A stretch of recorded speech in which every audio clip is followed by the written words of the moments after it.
साहब हम ने भी प्रोग्राम की ओपनिंग में दिखाया भी और चलाया भी, बहुत सारे वहां पे ऐनी शाहिदीन थे जिन्होंने जिक्र किया कि वहां पे उनको एक दूसरा शूटर भी नजर आया।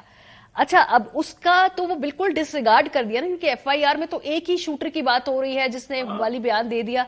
तो अभी जो बाकी दूसरे शूटर के हवाले से लोगों का जो एक डायरेक्ट विटनेस अकाउंट है, तो ये किस खाते में जाएगा सर? अब पहली तो बात यह है कि वो जो एफआईआर वो जो लिखा हुआ है वो दूसरे न्याजी ने और वो जो पेश करना चाह रहा है पीटीआई की जानिब से, उसमें नाम दूसरे शूटर का है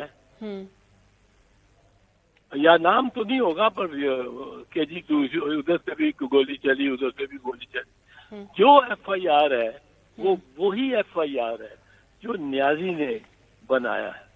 ये कोई एफआईआर नहीं है, ये fraud and forgery on the record, statutory record of the police है। ये तो ऑफेंस मतलब है, इसको साबित करने की जरूरत नहीं है, तो साफ बना हुआ ऑफेंस है। ये उस थानेदार पे भी होता है और जो जिसको ये रिकॉर्ड करना चाहिए था, और उनको उस पे भी होता है जो बेनिफिशरीज हैं इसके, और clearly are in a position to affect the course of the prosecution, because this is the starting point of the course of the prosecution. And here वो जो आपका इंटीरियर मिनिस्टर है, वो he should be not joined in investigation. उसको for falsification of the record, statutory record of a crime, he should be taken into custody.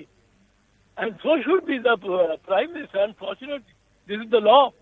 I am just talking to you on the law. Law जो law है, इनके खिलाफ कार्रवाई ये होगी कि आपने एक एफआईआर, एक मुद्दई वो लेके पहुंचा हुआ है अपना बयान, और सेक्शन 154 ज़ाब्ता फौजदारी का 154 सीआरपीसी का वो बड़ा क्लियरली कहता है कि जो बयान मुद्दई देता है, जो बयान वो नरेंद्र मोदी का नाम इसमें लिखाना चाहता है अगर, तो वो भी लिखा जाएगा एफआईआर में। एफआईआर में कोई चेंज नहीं हो सकता। एतजाज साहब, बाद में वो एफआईआर झूठा साबित हो सकता है। सही बात है, वो इन्वेस्टिगेशन फेज पे अगर नहीं है तो वो निकलते जाएंगे नाम कानूनी तौर पे तो। लेकिन एतजाज साहब, अब इस दौरान हमने देखा कि 2 वीडियो सामने आई हैं उस शख्स की, नोमान की, जिसका इकबाली जुर्म है।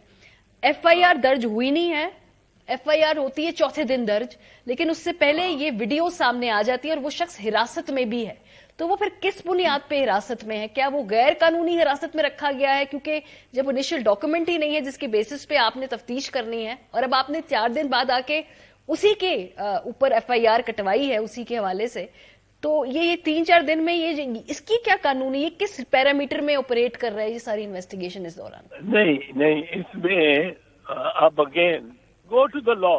मैं लॉ के अलावा नहीं बात करूं, मेरे को पॉलिटिक्स की इसमें कोई जरूरत नहीं। लॉ ये कहता है कि जो अगर उस मुल्जिम ने बयान दे दिया है और एफआईआर से पहले दे दिया है, जब इंक्वायरी नहीं हो सकती, उसने रिकॉर्ड करा दिया है, वो recording of that is a document. Recording is a document with in the definition of evidence.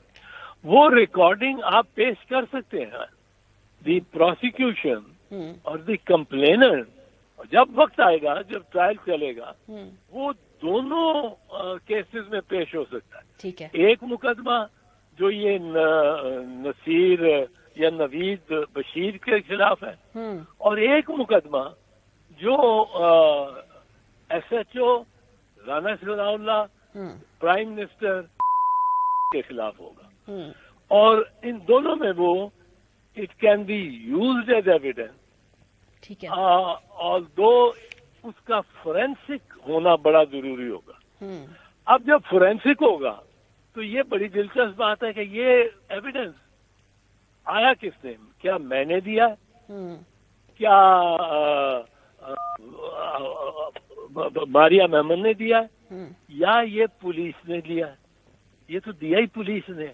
सही। तो और पुलिस वाले फंसते कौन से?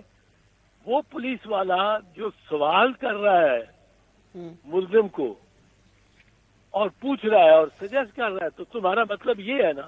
وہ کہتا ہے ہاں میرا مطلب یہ ہے. اب وہ پولیس والا بھی اس پہ بھی یہ کیس بنے گا. And this is a major penalty case, چھوٹا نہیں ہے. 14 سال سزا ہے مرڈر کیس کو میں ایویڈنس کے ساتھ دیگر کو ادھر ادھر کرنا. صحیح. اور یہ وقت بدلتے ہوئے، آپ کو بتاؤں وقت بدلتے ہوئے ٹائم نہیں لگتا. یہ تو ان تینوں نے جرم کیا ہے. جو ایف آئی آر سارا مطلب جو کمپلیننٹ ہے وہ بھی بدل گیا. مدعی پی ٹی آئی کا ہونے کی بجائے وہ پولیس کی اپنی مدعیت میں. جی مدعیت میں پھر ایف آئی آر سارا بدل دیا. وہ تھا 3 بندوں کے خلاف، ان تینوں کے خلاف.